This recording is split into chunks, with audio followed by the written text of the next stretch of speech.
Good morning all of you. और अपन error के बारे में पढ़ रहे थे और लास्ट लेक्चर के अंदर मैंने आपको एरर के बारे में बताया था कि एब्सोल्यूट एरर क्या होता है। एब्सोल्यूट एरर निकालना सिखाया था मैंने आपको, ठीक है। मेजर्ड वैल्यू में से ट्रू वैल्यू में से डिफरेंस निकाल लेते हैं दोनों का। मीन एरर बताया था आपको, मीन एब्सोल्यूट एरर बताया था, रिलेटिव एरर बताया था, परसेंटेज एरर बताया था। क्लियर। तो वहां तक का जो अपना सिलसिला था लास्ट लेक्चर का वो बहुत सिंपल था। मतलब कि एरर जो था उसमें केवल एक इंट्रोडक्शन मैंने आपको एरर का सिखाया था और उस इंट्रोडक्शन के अलावा मैंने आपको ये बताया था कि जो एरर है उसके क्वेश्चंस को अपन किस तरीके से सॉल्व करते हैं, एब्सोल्यूट एरर को किस तरीके से सॉल्व करते हैं, और परसेंटेज एरर तक की कहानी मैंने आपको उस लेक्चर के अंदर बताई थी। अब अपन बात करते हैं आगे और थोड़ा सा आगे बढ़ते हैं क्योंकि एरर बहुत बड़ा है, अपने 1 2 3 लेक्चर इसमें लग जाएंगे। तो आज मैंने सामने क्वेश्चन लिखा हुआ है the percentage error in the measurement of mass and. अब मैं क्वेश्चंस का जो न्यूमेरिकल है उसका सेकंड पार्ट ले रहा हूं। एरर में जितनी थ्योरी थी आई थिंक मेरे हिसाब से उतनी थ्योरी आपको पढ़नी है। आपको थ्योरी में ज्यादा घुसने की आवश्यकता बिल्कुल भी नहीं है, ज्यादा घुसने की जरूरत बिल्कुल भी नहीं है। बिकॉज आपसे अगर 11th बोर्ड में, 12th बोर्ड में या फिर किसी कंपटीशन एग्जाम्स में अगर आपको एरर से रिलेटेड क्वेश्चन आएगा तो वो थ्योरी का नहीं आएगा, आपको क्वेश्चन न्यूमेरिकल बेस्ड ही आएगा, आपको एरर ही निकालना पड़ेगा। और प्रैक्टिकल के अंदर भी अगर एरर यूज होगा तो वो प्रैक्टिकल के अंदर भी आपको कैलकुलेशन ही उस एरर की करनी पड़ेगी। तो थ्योरी को ना रखते हुए अपन एरर के न्यूमेरिकल्स की तरफ बढ़ते हैं। तो देखिए पहला न्यूमेरिकल यहां पर मैं लिख दिया है, the percentage error in the measurement of mass and speed 2% and 3%, how much will be the maximum error in the estimate of kinetic energy. यानी कि अगर मान लो किसी भी ऑब्जेक्ट के मास में 2% एरर बता रहा है और उसकी स्पीड में 3% एरर बता रहा है, क्लियर है, तो बताइए उसकी काइनेटिक एनर्जी में कितना परसेंट एरर प्रोड्यूस हो जाएगा। चलिए तो देखिए अब मैं आपको एक चीज बता दूं, इसको क्वेश्चन को मैं बाद में करूंगा, अब या 5 मिनट रुकिए, 5 मिनट बाद करेंगे इस क्वेश्चन को, पर एक चीज नई सीख सकते हैं। मान लो z बराबर आपको दे रखा है a की पावर 3, b की पावर 1/3, सी की पावर 2 और डी, ये इस तरीके से आपको दे रखा है, क्लियर। और आपसे कह रहा है कि एक नया क्वेश्चन ले लेता हूं मैं कि फाइंड परसेंटेज एरर या फिर केवल error, find error in Z में एरर निकालो। तो जब भी एरर निकाला जाता है इस तरीके से, जब आपको कोई फॉर्मूला दिया जाता है और फॉर्मूला देकर आपसे एरर निकाला जाता है तो उसमें हमेशा निकलता है रिलेटिव एरर। और रिलेटिव एरर क्या होगा, देखिए delta Z upon Z. Z मैंने क्या ले लिया, उसकी मीन वैल्यू ट्रू वैल्यू ले ली, डेल्टा जेड उसमें एब्सोल्यूट एरर है। अब इज इक्वल टू, अब यहां देखिए इस चीज को अपन कैसे लिखेंगे, ठीक है। कभी भी आपको फॉर्मूला बेस्ड आपको क्वेश्चन आ जाता है तो उसके एरर को अपन किस तरीके से रिप्रेजेंट करते हैं वो देखिए आप। ए की पावर 3 है ना, ए की पावर कितनी है, 3 है, तो आपको क्या करना है, इस 3 को आगे लगाना है, ये 3 आगे लगा दिया, इनटू डेल्टा ए अपॉन ए, यानी कि ए का absolute error upon mean error यानी कि ट्रू वैल्यू उसकी, तो 3 इंटू डेल्टा ए अपॉन ए।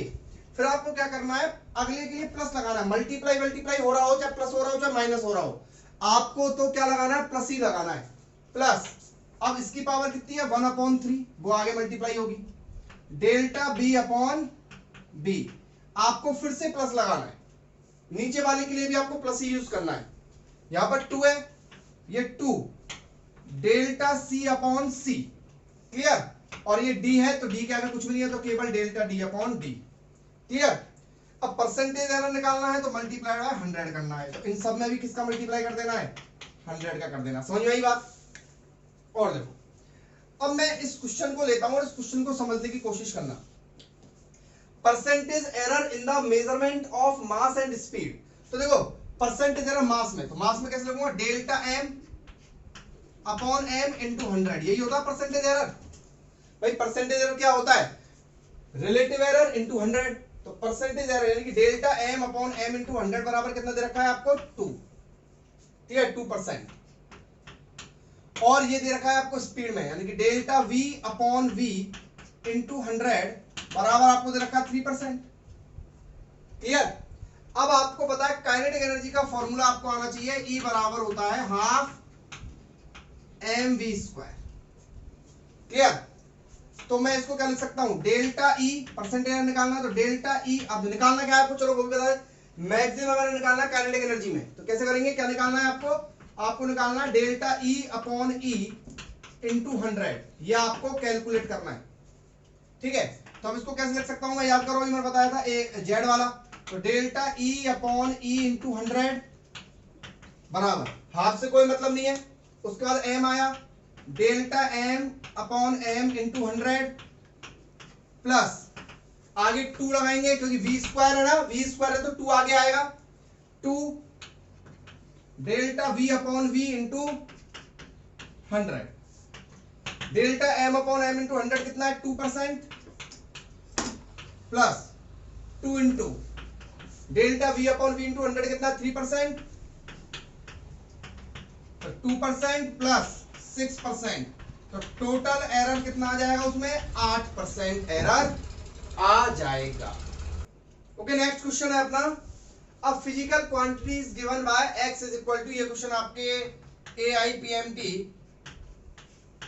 2001 का क्वेश्चन है, क्लियर। अब physical quantity is given by x is equal to, तो आपको x इज इक्वल टू दे रखा है a square d cube upon c root d, clear. If percentage error of measurement, तो देखिए आपको दिया हुआ है delta a upon a into 100 कितना 4%, डेल्टा b, समझिए पहले सारे क्वेश्चन को तरीके से समझिए, delta b upon b into 100 is equal to 2%, delta c upon c into 100 is equal to 3%, delta d upon d into 100 is equal to 1%, clear. चलिए अब इसको अपन सॉल्व करते हैं, अपन को परसेंटेज एरर x में निकालना है, तो क्या करेंगे delta x upon x into 100, अब बताइए कैसे करें इसको, a स्क्वायर को क्या लिखेंगे 2 आगे आएगा बच्चों, और delta a upon a into 100 plus b cube के लिए 3 आगे आएगा, और b का क्या होगा delta b upon b into 100, clear.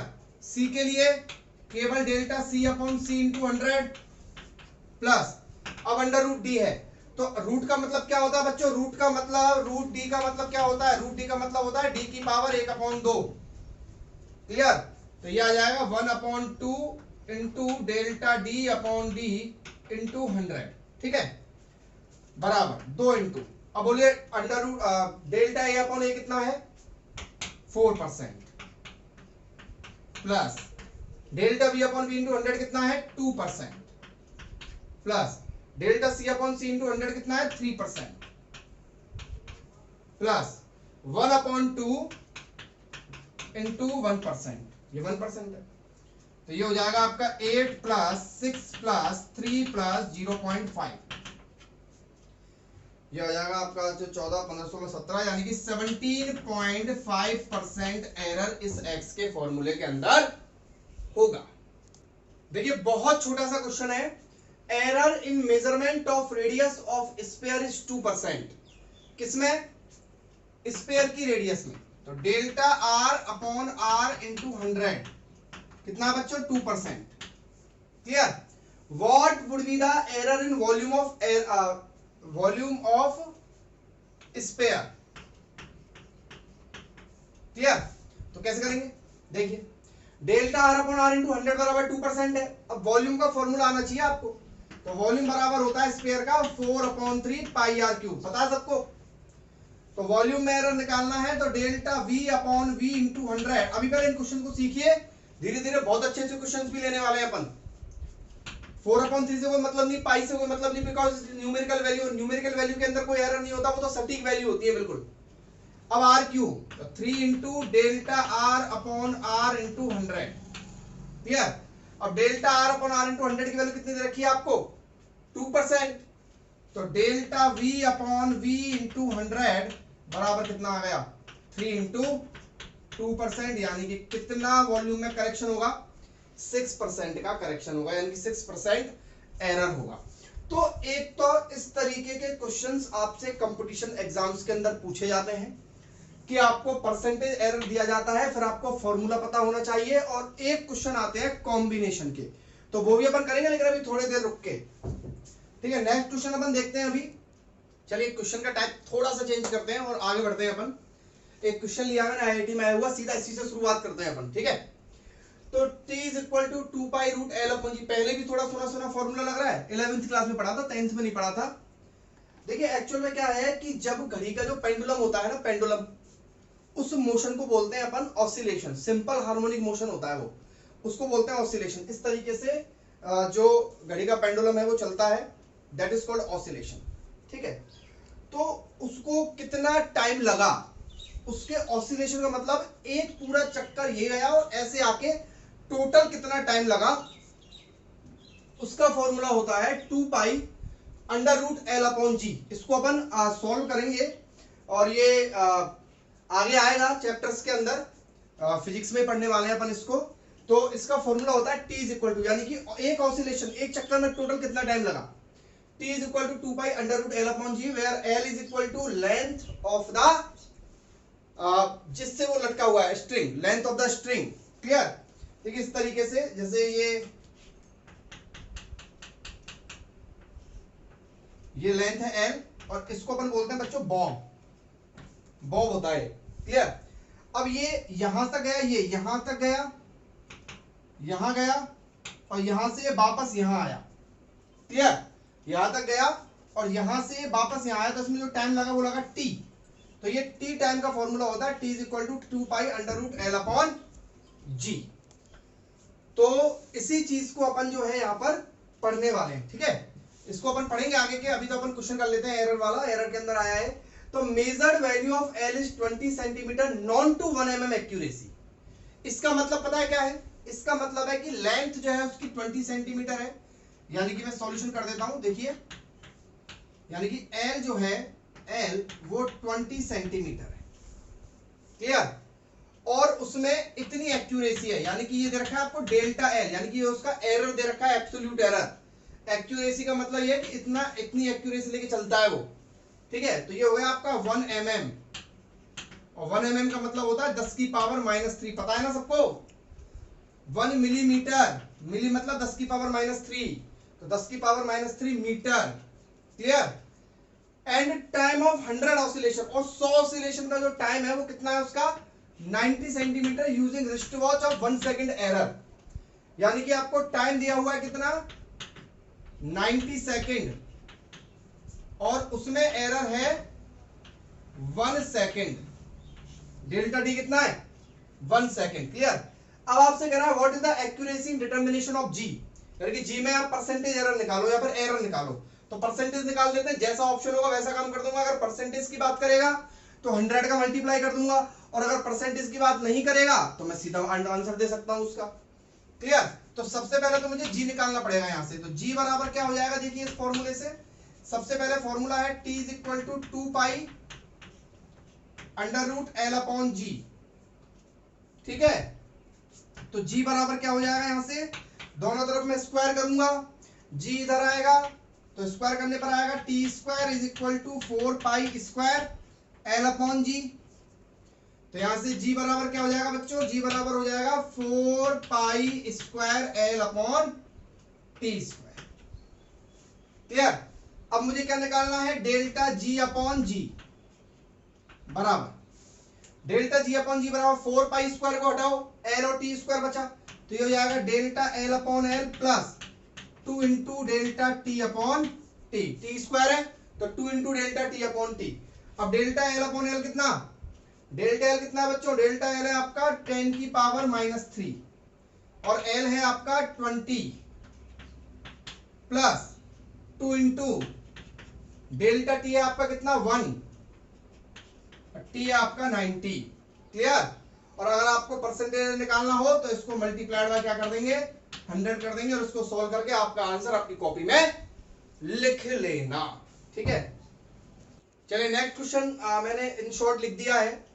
एक क्यूब है, ठीक है, तो उस क्यूब में एरर इन मास, मास में उसके में एरर है 3%, एंड एरर इन साइड, और उसकी जो साइड है उसमें एरर है 4%। तो आपको निकालना है find error in the density of cube. तो सबसे पहले तो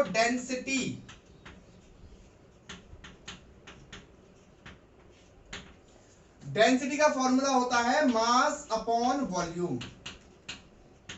क्लियर? मास कितना? m, वॉल्यूम कितना? साइड क्यूब, यानी कि लेंथ में l मान लेता हूं, side cube l cube. Clear?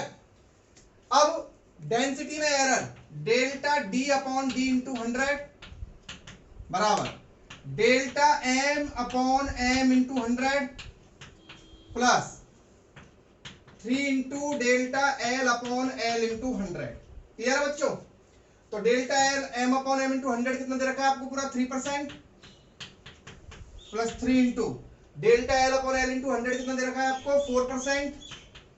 तो ये हो जाएगा 3% प्लस 12%, तो ये हो जाएगा आपका 15%। यानी कि टोटल एरर कितना आ जाएगा? 15% एरर आ जाएगा। देखिए एक्चुअल में क्या है, मैंने आपको डायमेंशन के इतने सारे क्वेश्चंस करवाए, एरर के आपको मैंने अभी तक 5-7 क्वेश्चन करवा दिए हैं। क्लियर? जितने भी क्वेश्चंस मैं आपको करवा रहा हूं उनको अच्छे तरह से आप अपनी कॉपी में नोट करें, और सारे क्वेश्चंस जितने क्वेश्चन मैंने करवाए एटलीस्ट मैंने आपको डायमेंशन में हर तरीके का क्वेश्चन करवा दिया है।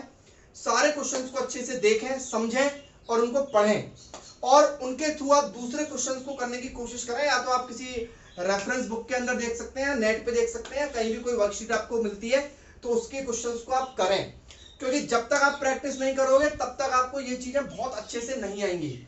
आज मैंने आपको एरर का एक पार्ट सिखाया कि एरर के जो न्यूमेरिकल्स होते हैं उनके एक न्यूमेरिकल जो है टाइप वो इस तरीके का हो सकता है।